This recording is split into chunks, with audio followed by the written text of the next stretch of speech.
अस्सलामुअलैकुम, मैं हूं सामिया और आप सब देख रहे हैं किचन में सामिया यूट्यूब चैनल। तो आज हमारे किचन में बन रहा है डोनट्स। जो चॉकलेट डोनट्स हम रेडी कर रहे हैं। तो डोनट्स बनाने के लिए फ़र्स्ट हम उसकी डो को प्रिपेयर करेंगे। तो डो बनाने के लिए 3 स्टेप्स टोटल हैं। तो फर्स्ट स्टेप के लिए यहाँ पर हमारे पास 1/4 कप पानी है। इसको हम एक बाउल के अंदर डाल देंगे और इसके अंदर हम ऐड कर देंगे हाफ़ टी स्पून और 1 टीस्पून के बीच यानी कि 3/4 टीस्पून इंस्टेंट यीस्ट। इससे ज़्यादा मत यूज़ कीजिएगा, इससे कम हो सकती है लेकिन इससे ज़्यादा मत यूज़ कीजिएगा। और अब आपने इसको अच्छी तरह से मिक्स कर देना है।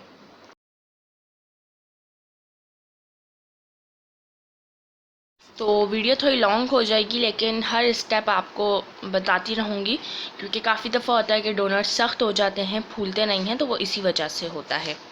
तो अब चलते हैं सेकंड स्टेप की तरफ। तो सेकंड स्टेप के लिए यहाँ पर हमारे पास हाफ़ कप रूम टेम्परेचर पर दूध है। मैंने होल मिल्क यूज़ किया है और उसके अंदर 3 टेबलस्पून मेल्टेड बटर हम ऐड कर रहे हैं, लेकिन वो रूम टेम्परेचर पर ही होना चाहिए। और 1 रूम टेम्परेचर पे मीडियम साइज़ का अंडा हम इसके अंदर डाल रहे हैं। साथ में ही मैं इसके अंदर ऐड कर रही हूँ half tea spoon vanilla essence. अगर एक्सट्रैक्ट हो तो जस्ट आ फ्यू ड्रॉप्स उसके ऐड कर सकते हैं, लेकिन इसके अलावा कोई और एसेंस यूज़ नहीं होगा इसके अंदर। अगर नहीं है तो आप स्किप कर सकते हैं, लेकिन इसके अलावा कोई और एसेंस मत यूज़ कीजिएगा। बटर अगर आप सॉल्टेड यूज़ कर रहे हैं तो फिर आपने इसके अंदर और सॉल्ट नहीं यूज़ करना, लेकिन अगर अनसॉल्टेड यूज़ कर रहे हैं तो फिर आप जब डो गूंदेंगे तब उसके अंदर 2 से 3 चुटकी नमक को ऐड कर सकते हैं। तो बस इस चीज़ का आपने ख्याल रखना होगा कि बटर और सॉल्ट का ख्याल रखना होगा आपने। तो अच्छी तरह मैं इसको मिक्स कर दे के साइड पे रख देती हूँ और आप देख सकते हैं कि यीस्ट भी हमारी एक्टिवेट हो रही है। बस जस्ट बबल्स इसके अंदर आ रहे हैं, लेकिन इसका ये मतलब है कि आपकी यीस्ट जो थी वो बिल्कुल परफेक्ट थी।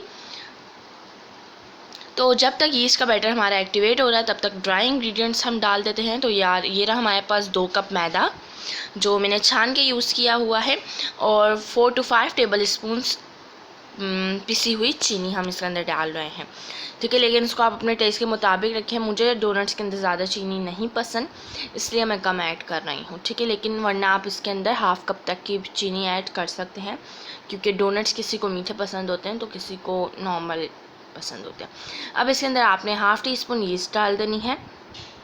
यीस्ट आप इसके अंदर भी डालेंगे और जो यीस्ट का बैटर बनाया है वो भी डालेंगे तो डो आपकी बहुत जल्दी फूल जाएगी। ठीक है, तो अब आपने इसको अच्छी तरह से मिक्स कर देना है ताकि ड्राई इंग्रेडिएंट्स मिक्स हो जाए। और ये रहा हमारे पास यीस्ट का बैटर जो थोड़ा एक्टिवेट हो चुका था। मैंने फिर इसके अंदर विस्क चलाया तो ये ऐसा ही हो गया। और मैं इसको साइड पे करती हूँ, और जो हमने अंडे, दूध और मेल्टेड बटर का बैटर बनाया था उसके अंदर आपने यीस्ट के बैटर को डाल देना है और इनको अच्छी तरह से मिक्स कर देना है। मिक्स करने के बाद अब ये रहा हमारे पास जो आटा था, मैं इसके अंदर डाल रही हूँ सारा। इसके अलावा कोई और पानी इसके अंदर यूज़ होगा ही नहीं। अगर आप परफेक्ट क्वांटिटी पे रहेंगे फिर कोई और पानी यूज़ इसके अंदर होगा ही नहीं। इसी से डो गूंदी जाएगी। ठीक है, और डो इसकी जो होती है वो काफ़ी ढीली ढीली सी गूंदी जाती है, क्योंकि अगर आप सख्त गूंदेंगे या नॉर्मल गूंदेंगे तो जब हम डोनट्स रेडी करेंगे तो डो जो है वो सख्त होगी, और उसके बाद जब हम डोनट्स को फ्राई करेंगे तो डोनट्स भी सख्त हो जाएंगे। ठीक है, इसलिए इसकी डो को ज़रा ढीला ढीला सा गूंदा जाता है। तो गूंदे हुए तकरीबन 5 मिनट हो चुके हैं इस पोजीशन पे, और अब मैं काउंटर पे बाकी गूंदूंगी। तो काउंटर पे गूंदने के लिए फ़र्स्ट आपने काउंटर के ऊपर खुश्क मैदा डस्ट कर देना है। कम मत डस्ट कीजिएगा, क्योंकि ये नीचे काउंटर पे या जिस भी आप चीज़ पे कर रहे हैं वहाँ पे चिपकेगा लाजमी। ठीक है, और इस चीज़ पे परेशान नहीं होना कि चिपक रहा है, ये चिपकता है तभी ये बहुत अच्छी सी डो होती है। ठीक है, अब आप बिल्कुल आराम से तकरीबन 10 से 15 मिनट लगा के इसको अच्छी तरह से गूंदना है, जब तक अभी तो ये हाथों पे भी चिपक रही है बहुत ज़्यादा, तो 5 से 10 मिनट के बाद ये हाथों पे चिपकना बंद हो जाएगी। तो तकरीबन 5 मिनट हो चुके हैं और अब ये हाथों पे चिपकना भी बंद हो रही है, लेकिन काउंटर पे ये चिपक रही है। और जब आपको ऐसा लगे कि काउंटर पे बहुत ज़्यादा चिपक रही है तब आपने इसके अंदर थोड़ा सा खुश्क मैदा उससे ऊपर डस्ट कर देना है और अच्छी तरह इसी तरह से गूंदते रहना है। और अब आप देखें हाथों पे ये नहीं चिपक रही। इसी तरह से गूंदते रहेंगे, ऐसा लगे कि बहुत ज़्यादा एकदम से चिपक रही है काउंटर या हाथों पे, तो थोड़ा सा ऑयल काउंटर और हाथों पे लगा लें, तो बिल्कुल भी नहीं चिपकेगी। लेकिन कोशिश करें कि ऑयल को ज़्यादा इस पोजीशन पे अवॉइड करें। अच्छी तरह से गूंदना है आपने इसको मज़ीद। तो तकरीबन 5 से 10 मिनट हो चुके हैं और डो आप देख सकते हैं कि बिल्कुल परफेक्ट रेडी हो चुकी है। अब बस इसका एक स्टेप और रह गया है, वो क्या है कि काउंटर पे आपने ऑयल लगाना है और उसके ऊपर इस डो को रख देना है, और जो चिपके है नीचे उसको भी आपने बिल्कुल डाल लेना है। और इसको तकरीबन 2 मिनट आपने अच्छी तरह से और गूंदना है, तो जो नीचे भी चिपकी हुई है वो भी उतर जाएगी और डो भी बिल्कुल परफेक्ट रेडी हो जाएगी। तो हो चुके हैं तकरीबन 2 मिनट और अब आप देख सकते हैं कि डो किस तरह की आ चुकी है। नीचे ये चिपकेगी काउंटर पे मस्ट, क्योंकि ढीली डो गूंदी जा रही है। और ये देखें ये कितनी सॉफ्ट है, जितनी सॉफ्ट होगी उतने अच्छे आपके डोनट्स रेडी होंगे। तो बस अब हमने वही बाउल लेना है, ठीक है, और उसके अंदर ½ टीस्पून तकरीबन ऑयल डाल देना है। कम मत यूज़ कीजिएगा वरना नीचे चिपक जाएगी, क्योंकि जब राइस होगी बहुत जल्दी ये राइस हो जाएगी, और जब राइस होगी तब ये चिपक जाएगी हर तरफ। तो इसलिए ऑयल को ज़्यादा ही यूज़ कीजिएगा, ऑयल बटर घी जो आप यूज़ कर रहे हैं। और ये डालने के बाद आपने इसके ऊपर भी थोड़ा सा बिल्कुल ऑयल लगाना है, ज़्यादा नहीं। और अब आपने इसको कवर कर देना है। कवर आप किसी भी ट्रांसपेरेंट शीट से कर सकते हैं, एलुमिनियम फॉयल से कर सकते हैं, क्लिंग रैप से कर सकते हैं, और किसी भी आप कवर से इसको कवर कर सकते हैं। बस ध्यान रहे कि बाहर की हवा अंदर ना जाए, क्योंकि अंदर उसका अपना टेम्परेचर है और वो राइज़ हो रही है। तो रख देते हैं तकरीबन इसको 45 मिनट्स तक के लिए, और ये इतनी देर में डबल और उससे भी ज़्यादा बढ़ जाएगी, तो इससे ज़्यादा रखने की कोई नीड नहीं है। तो रख देते हैं तकरीबन इसको 40 to 45 मिनट्स तक के लिए।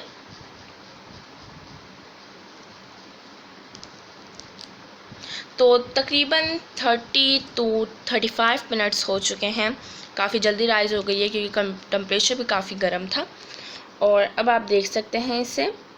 तो बस अब हम इसकी फॉयल रैप को हटाएंगे और इसके अंदर पंच करेंगे, लेकिन पंच से पहले थोड़ा सा आप डस्ट मैदा अपने हाथों पे कर दें, क्योंकि डो ढीली थी, और ऐसे पंच करेंगे तो इसके अंदर जितनी भी एयर होगी जो यीस्ट की वजह से आई है वो ख़त्म हो जाएगी।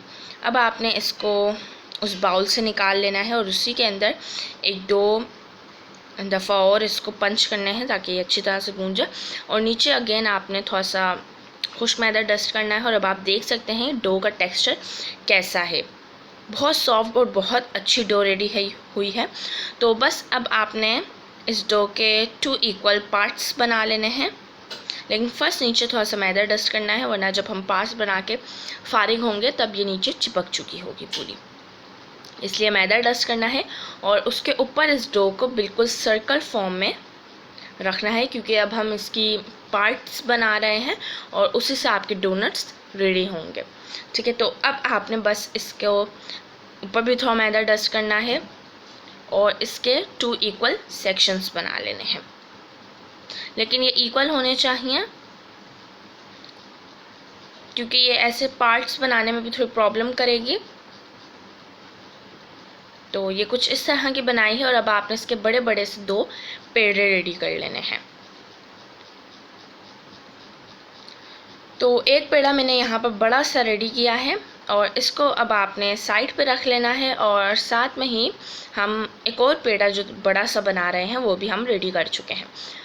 अब आपने इसके बीच में एक और दफ़ा इसको हाफ़ कर देना है और इस तरह के 4 हमारी बॉल्स रेडी हो जाएंगी। लेकिन अच्छी तरह नाइफ़ को करेंगे ना तो फिर वो चिपकेगा नहीं, वरना वो चिपका हुआ होगा। तो बस अब आपने इसके भी 2 इक्वल बॉल्स बना लेनी है। तो ये बॉल्स मैं रेडी कर चुकी हूँ, ये 2 मैंने आपके सामने रेडी की थी और ये 2 अभी रेडी की हैं, ठीक है। तो आप देख सकते हैं कि ये दो थी, ये कितनी राइज़ हो गई हैं दोबारा से। अब आपने इनकी 4 बॉल्स एक एक पेड़े की रेडी कर लेनी है और उनके पेड़े छोटे छोटे से बना लेने हैं। तो इस तरह के मैंने एक एक जो पेड़ा था उसकी 4 बॉल्स रेडी की और उनको गोल गोल करके एक बड़ी सी ट्रे के अंदर ऑयल लगाया और उसके ऊपर रख दी। अब बस ये थोड़ा सा और राइस होंगी, ठीक है। और इसको अब मैं कवर कर देती हूँ रैप से,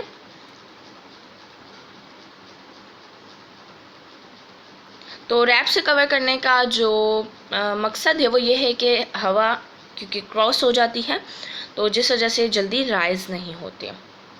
लेकिन अगर ऊपर बहुत ज़्यादा चिपक रही हैं क्लिंग रैप के साथ तो फिर आप रैप को हटा दें या थोड़ा ऊंचा करके एक साइड से खोल दें, तो इससे कोई इतना फ़र्क नहीं पड़ेगा। और अब बस इसको रख देते हैं साइड पे तकरीबन 10 मिनट के लिए, और इतनी देर में मैं जो हमारी 2 और पेड़े बचे हैं वो रेडी कर लेती हूँ। तो वो भी मैं रेडी करके रख चुकी हूँ साइड पे। अब हम यहाँ पर चॉकलेट ग्लेज़ बना लेते हैं। तो उसके लिए हमें जो इंग्रेडिएंट्स की ज़रूरत होगी बहुत सिंपल, बग़ैर स्टोव के बनाई जाती है। तो उसके लिए यहाँ पर हम हाफ़ कप तकरीबन पाउडर शुगर इसके अंदर ऐड कर रहे हैं, और उसके अंदर हम डालेंगे, उसको पहले मिक्स कर लें अच्छी तरह से, ठीक है। और उसके अंदर आपने 2 tablespoon cocoa powder add करना है, लेकिन छान के। मेरे पास क्योंकि डार्क कोको पाउडर है जिसकी वजह से मैं यूज़ कर रही हूँ ज़रा कम, लेकिन अगर आपके पास लाइट कोको पाउडर हो तो फिर आप वो ज़्यादा ही यूज़ कीजिएगा। कलर से पता चल जाता है इसका, और छान के यूज़ कीजिएगा तो उससे चॉकलेट भी बहुत अच्छी सी बनेगी। और 1/4 टीस्पून वनीला एसेंस या चॉकलेट एसेंस भी यूज़ हो सकता है इसके अंदर, क्योंकि चॉकलेट ही हम बना रहे हैं। और बस इसको मिक्स किया, बहुत सिंपल है। अब आपने इसके अंदर 1 टेबल स्पून मिल्क ऐड कर देना है। मिल्क रूम टेम्परेचर से ठंडा होना चाहिए, और अच्छी तरह तकरीबन 3 टेबल स्पून मिल्क इसके अंदर ऐड किया है, और ये परफेक्ट रेडी हो चुकी है। अगर बहुत ज़्यादा थिक ग्लेस चाहिए तो आप थिक भी बना सकते हैं, और लिक्विड भी आप इसको रख सकते हैं। मैंने नॉर्मल ही रखी है, क्योंकि लिक्विड और नॉर्मल जो होती है उससे अंदर तक ग्लेस चली जाती है चॉकलेट इसके अंदर। और अब ये रेडी हो चुकी है, तो लिक्विड ही मैंने रखी है। और साथ में ही मैं एक डोनट भी रेडी कर चुकी हूँ, और बनाने के बाद आपने तकरीबन 5 मिनट तक इसको रख देना है। अब एक और पेड़ा हम उठा लेते हैं, ये एक साथ चिपक जाएंगे, ठीक है। और जितनी भी इसके अंदर एयर हो आपने वो अगेन बाहर निकाल देनी है। और चाहे काउंटर पे भी आप कर रहे हैं, अपने हाथों से कर रहे हैं, लेकिन हाथों के ऊपर, काउंटर के ऊपर जिस पे कर रहे हैं ऑयल लाजमी होना चाहिए। अगर ऑयल नहीं होगा तो फिर ये ठीक से नहीं बन पाएंगे, ये चिपक जाएंगे। तो इस तरह काउंटर पे रख के आपने इसके अंदर होल करना है अपनी फिंगर से ही। बनाना काफ़ी आसान है इस स्टेप पे, और चाहे तो बड़ी सी रोटी बना के, कटर से भी, डोनट कटर आते हैं या कोई भी कटर आपके पास हो तो आप उनसे भी ये बना सकते हैं, लेकिन ये एक चेंज स्टेप है। और साथ में हमारे पास ऑयल भी गर्म होने के लिए रखा हुआ है, जिसको मैंने बिल्कुल लो फ्लेम पे रखा हुआ है, क्योंकि इसके लिए ऑयल ज़्यादा गर्म नहीं होता। बस डोनट आप इसके अंदर डालें और उसके साइडों पे हल्के हल्के से बबल्स आ रहे हैं। उससे ज़्यादा अगर आएंगे तो फिर वो अंदर से कच्चे रह जाएंगे और बाहर से ब्राउन हो जाएंगे। पकने में थोड़ा टाइम लेते हैं। जिस तरह कि मैंने ये 2 डोनट्स इसके अंदर डाल दिए हैं, और अब आप देख सकते हैं कि बिल्कुल हल्के हल्के से बबल्स इसके अंदर आ रहे हैं। तो जब शुरू में डोनट्स डालें तो इतने ही बबल्स आने चाहिए। मैंने इसकी फ्लेम को बिल्कुल लो पे रखा हुआ है, इससे ज़्यादा आपने इसकी फ्लेम को बढ़ाना ही नहीं है। तो बस मैं और रेडी करके डालती जा रही हूँ इसके अंदर। एक वक्त में जस्ट आपने 4 डालने हैं इसके अंदर, इससे ज़्यादा नहीं डालने। तो ये 3 बड़े हो चुके हैं, ये मैंने एक छोटा सा भी डाला है, और ये कैसे एकदम से राइस होते जा रहे हैं ऑयल के अंदर। तो ये वाला तो अभी काफ़ी टाइम हो चुका है इसको डाले हुए, इसलिए ये इस तरह के काफ़ी अच्छा सा फूल चुका है। जस्ट इसके अंदर इस तरह के ही बबल्स आने चाहिए, इससे ज़्यादा इसके अंदर बबल्स नहीं आने चाहिए, इससे ज़्यादा ये ऑयल गर्म ही नहीं होना चाहिए। ऐसा लगता है कि ऑयल ज़्यादा गर्म हो चुका है तो फ्लेम को बिल्कुल ऑफ़ कर दें। डोनट्स को ना निकालें बीच से, लेकिन फ्लेम को बिल्कुल ऑफ़ कर दें। तो तकरीबन 5 मिनट लगे हैं बिल्कुल लो फ्लेम पे इसको पकते हुए, और अब इनका इतना खूबसूरत सा कलर आ चुका है, और डोनट्स हमारे बिल्कुल रेडी हो चुके हैं। ऑयल में परफेक्ट टेम्परेचर का ख्याल रखना होता है, और यह डोनट्स रेडी हो रहे हैं। इसी तरह से मैं तमाम रेडी कर लेती हूँ। तो ये तमाम डोनट्स मैं रेडी कर चुकी हूँ, और अब आपने एक एक डोनट्स को लेना है, और चॉकलेट डिप जो हमने चॉकलेट ग्लेस बनाई है उसके अंदर इसको डिप करना है। लिक्विड ही होगी तो वो डोनट्स के अंदर तक वो चॉकलेट चली जाएगी और बहुत मज़े का लगेगा। तो अब मैं एक आपको करीब से भी दिखा देती हूँ कि किस तरह से आपने कोट करना है। इससे फिंगर से रखनी है और इसको अंदर डालना है, ज़्यादा पुश नहीं करना, वरना डोनट्स जो है वो फुस हो जाएगा। और इस तरह से इसको कवर करना है। अभी आपको ऐसा लग रहा है बहुत सारी चॉकलेट इसके ऊपर आ चुकी है, लेकिन बाद में ये ठीक हो जाएगा। तो इस तरह से मैं तमाम डोनट्स रेडी कर चुकी हूँ। जैसे कि मैंने आपको बताया था, चॉकलेट लिक्विड ही होगी तो वो डोनट्स के अंदर चली जाएगी, जिस वजह से अंदर तक डोनट्स बहुत मज़े के बनेंगे। ठीक है, और अब इसकी डेकोरेशन की बारी आ जाती है। बिल्कुल सिंपल, मैं इसके ऊपर स्ट्रॉबेरी वेफर्स लगा रही हूँ। जो मर्ज़ी हो आप उसके ऊपर लगा सकते हैं, कोई स्प्रिंकल्स, चॉकलेट चिप्स या कुछ भी आप लगा सकते हैं, आलमंड्स, कैशेस। तो इसके अलावा अब मैं ड्राइड कोकोनट भी लगा रही हूँ, जिसका फ्लेवर बहुत अच्छा आता है, बहुत मज़े का आता है। ये आपके ऊपर है कि आपको किस तरह की डेकोरेशन पसंद है इसके अंदर। मुझे इस तरह की पसंद है। और साथ में मैं इसके अंदर एक और चीज़ यूज़ कर रही हूँ, जो है पाउडर शुगर। बिल्कुल ठीक है, इसका भी फ्लेवर बहुत मज़े का आता है डोनट्स के ऊपर स्पेशली। तो मैं इसी तरह से इन तमाम को कवर कर देती हूँ। सेम मैं बस यही 3 यूज़ कर रही हूँ चीज़ें। इसके अलावा मैं कोई और डेकोरेशन इसके अंदर नहीं यूज़ कर रही।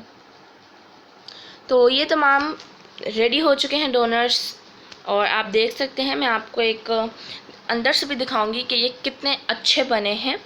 ठीक है, और इस तरह से तमाम डोनट्स हमारे रेडी हैं। ये देखें कि ये कितने सॉफ्ट और अच्छे बने हैं। अंदर तक डोनट्स बिल्कुल सॉफ्ट होते हैं, जिस तरह की बेकरी से लिए जाते हैं। तो ये परफेक्ट स्टेप्स देखते देखते ही बनते हैं।